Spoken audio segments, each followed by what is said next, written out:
Hello student, তোমরা যারা ক্যালকাটা ইউনিভার্সিটির আন্ডারে সেমিস্টার 4-এর ছাত্রছাত্রী আছো এবং তোমাদের শিক্ষাবিজ্ঞান সাবজেক্টে এমডিসি কোর্সে অর্থাৎ পাস কোর্সে আছে, তোমাদের জন্য আজকে ক্লাসটা খুবই গুরুত্বপূর্ণ।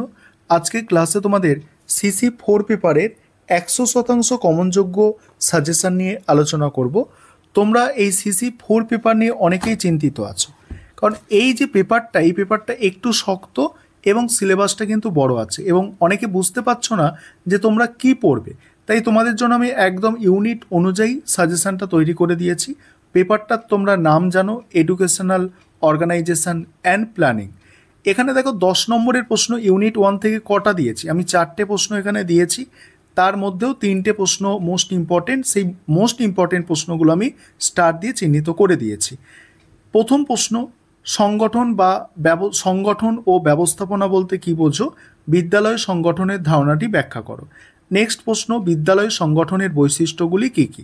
পরের প্রশ্ন, শিক্ষা সংগঠন ও বিদ্যালয় সংগঠনের মধ্যে সম্পর্ক লেখো। পরের প্রশ্ন, বিদ্যালয় সংগঠনের উপাদানগুলি আলোচনা করো। এবারে আছে দেখো 5 নম্বরের প্রশ্ন এখান থেকে, অর্থাৎ ইউনিট 1 থেকে, বিদ্যালয় সংগঠনের ধারণা, বিদ্যালয় সংগঠনের বৈশিষ্ট্য, শিক্ষা সংগঠন বিদ্যালয় সংগঠনের মধ্যে সম্পর্ক, সংগঠন ও ব্যবস্থাপনার মধ্যে পার্থক্য। 4টে দিয়েছি। ইউনিট 2 হচ্ছে ইউনিট 2 থেকে যেগুলো দিয়েছি দেখো 10 নম্বরের প্রশ্ন দেখে নাও। প্রথমে একটা বিষয় তোমাদের এখানে বলার আছে যে তোমাদের এই পেপারের স্টাডি মেটেরিয়াল তৈরি করা হয়েছে। তোমরা যদি কেউ স্টাডি মেটেরিয়াল পারচেস করতে চাও, নিচে যে নম্বর দেখতে পাচ্ছ এই নম্বরে যোগাযোগ করে স্টাডি মেটেরিয়াল পারচেস করতে পারো।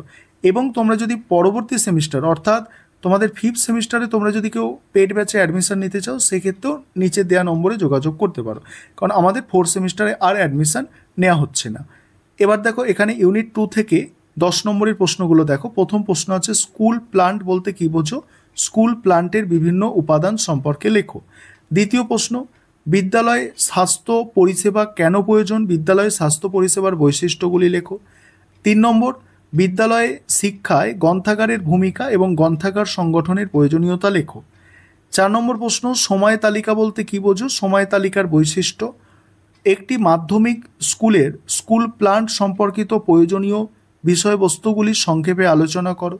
পরের প্রশ্ন, বর্তমান পরিস্থিতিতে বিদ্যালয়ে কী ধরনের স্বাস্থ্য পরিষেবা দেওয়া উচিত? তারপরে আছে দেখো, মাধ্যমিক বিদ্যালয়ে 8ম শ্রেণীর জন্য সময় তালিকা প্রস্তুত করতে গেলে কোন সাধারণ নীতিগুলির ওপর বিবেচনা করতে হবে? এবার 5 নম্বরের প্রশ্ন দেখে নাও এখান থেকে, বিদ্যালয়ে স্বাস্থ্য পরিষেবা কেন প্রয়োজন? সময় তালিকার বৈশিষ্ট্যগুলি লেখো। এবং বাকি প্রশ্ন দেখে নাও তোমরা, এগুলো আর আমি পড়ে বলছি না, দেখে নাও। তারপরে দেখো এবার আমি ইউনিট 3-এ চলে যাচ্ছি। ইউনিট 3 যেটা এডুকেশনাল প্ল্যানিংয়ের ওপরে আছে, অর্থাৎ তোমরা জানো শিক্ষার পরিকল্পনার ওপরে এই ইউনিটটা বেস করে হয়েছে।